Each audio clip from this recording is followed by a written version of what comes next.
اذان کی فضیلت میں بہت ساری روایات ہیں۔ اللہ کے رسول صلی اللہ علیہ وسلم نے کہا کہ اگر تمہیں معلوم ہو جائے کہ اذان کہنے کا کیا اجر ہے اور پہلی صف میں نماز پڑھنے کا، تو تم قرآن اندازی کرنے لگ جاؤ۔ پہلی صف کا، صرف پہلی صف۔ لو یعلم الناس ما فی الاذان والصف الاول،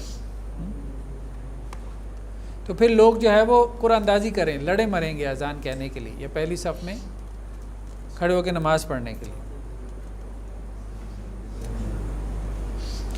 اور ایک روایت میں یہ بھی ہے کہ قیامت والے دن جو لوگ اذان کہتے تھے ان کی گردنیں لمبی ہوں گی، مطلب دور سے پہچانے جائیں گے یہ مؤذن ہے۔ اور ایک روایت میں یہ ہے کہ اللہ اور اس کے فرشتے جو ہے دعا کرتے ہیں، اللہ بھی دعا کرتا ہے، فرشتے بھی دعا کرتے ہیں۔ کس کے لیے؟ ایک وہ جو پہلی صف میں نماز پڑھتا ہے، اور دوسرا وہ جو اذان کہتا ہے۔ یہ تو مسند احمد کی روایت ہے۔ یصلون، بلکہ یہ بھی ہے کہ جہاں تک مؤذن کی آواز جاتی ہے تو جو چیز اس کی آواز کو سنتی ہے، شجر حجر سب اس کے لیے مغفرت کی دعا کرتے ہیں۔ اور پھر یہ بھی ہے روایت میں کہ جتنے لوگ نماز پڑھنے کے لیے آتے ہیں سب کی نماز کا اجر مؤذن کو بھی ملتا ہے۔ بہت فضیلت ہے اذان کی۔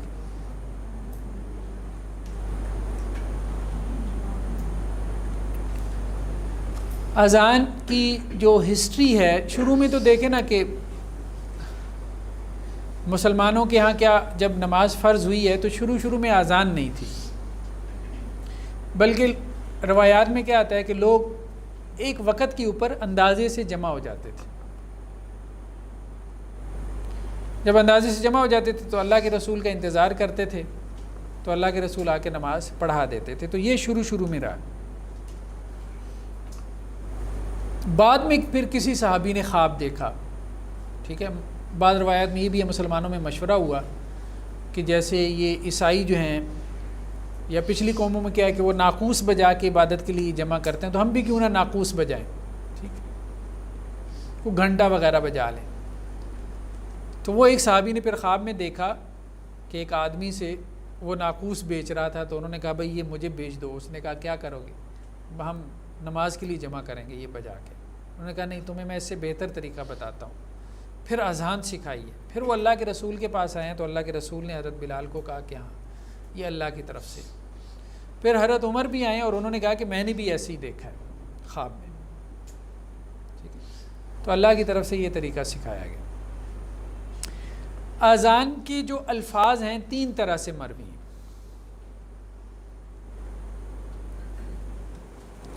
یعنی 3 اذانیں ہمیں ملتی ہیں، ٹھیک ہے۔ ایک میں 15 کلمات ہیں، ایک میں 17 ہیں، ایک میں 19 ہیں۔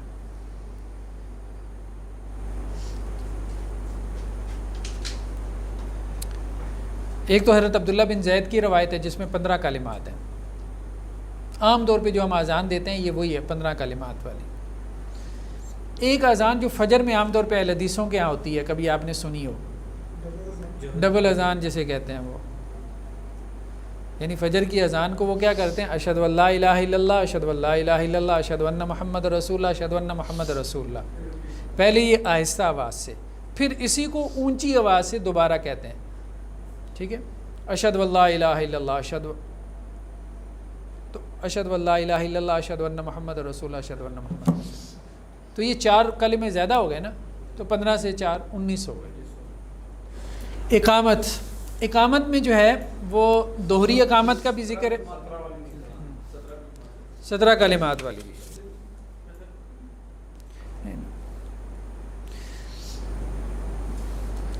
اللہ اکبر، اللہ اکبر، اشہد ان لا الہ الا اللہ، اشہد ان لا الہ الا اللہ، اشہد ان محمد رسول اللہ، اشہد ان محمد رسول اللہ۔ پھر اشہد ان لا الہ الا اللہ، اشہد ان لا الہ الا اللہ، اشہد ان محمد رسول اللہ، اشہد ان محمد رسول اللہ۔ جی پہلا اللہ اکبر 2 مرتبہ ہے، ایک میں 4 مرتبہ ہے اور ایک میں 2 مرتبہ ہے. تو جس میں 4 مرتبہ ہے اس میں 19 کلمات ہو گئے، جس میں 2 مرتبہ ہے. یعنی آپ یوں کہہ سکتے ہیں جو جسے ہم ڈبل اذان کہتے ہیں اور عرف میں، اس کے 2 طریقے ہیں. جی تو اقامت جو ہے، اقامت اکہری بھی ہے اور دوہری بھی ہے. جب ڈبل اذان ہوگی، مطلب اہل حدیث کے ہاں یا بعض فقہا کے ہاں تو یہ ہے نا کہ جب ڈبل اذان ہوگی تو اقامت بھی کیا ہے؟ دوہری ہے. اور اگر اذان سنگل ہے یعنی 15 کلمات والی ہے تو اس میں اکہری اقامت ہے. لیکن احناف کے نزدیک کیا ہے؟ وہ دوہری اقامت کی قائل ہے. دیکھیں نا، وہ تو حدیث میں آیا ہے نا کہ اللہ کے رسول نے فلاں کو اس طرح سے اقامت سکھائی، تو وہ کہتے ہیں فلاں کو اس طرح سے اقامت سکھائی تو اس کی اذان بھی تو دیکھیں نا کہ اس کو اذان کیسے سکھائی. تو جمہور اس طرح سے لے لیتے ہیں. مطلب ایسا نہیں ہے کہ ایک ہی جو ہے وہ سیٹ کے طور پہ، جیسے کوئی حدیثوں میں یہ چیزیں آئی ہیں سیٹ بنا کے، ایسے تو نہیں نہ ہوا. ہاں تو کیفیات سے مراد یہ ہے کہ 3 قسم کی کیفیات ہیں نا، ٹھیک ہے، اذان کی.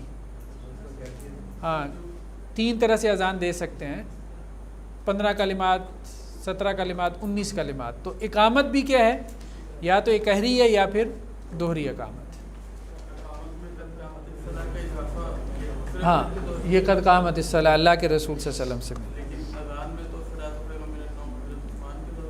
نہیں، اس میں بھی بعض روایات ہیں کہ اللہ کے رسول کے ساتھ، بعض روایات ہیں انہوں نے ذکر کیا فقہ سننا. جی اذان کا جواب دینا، ٹھیک ہے جی. اذان کا جواب کیا ہے؟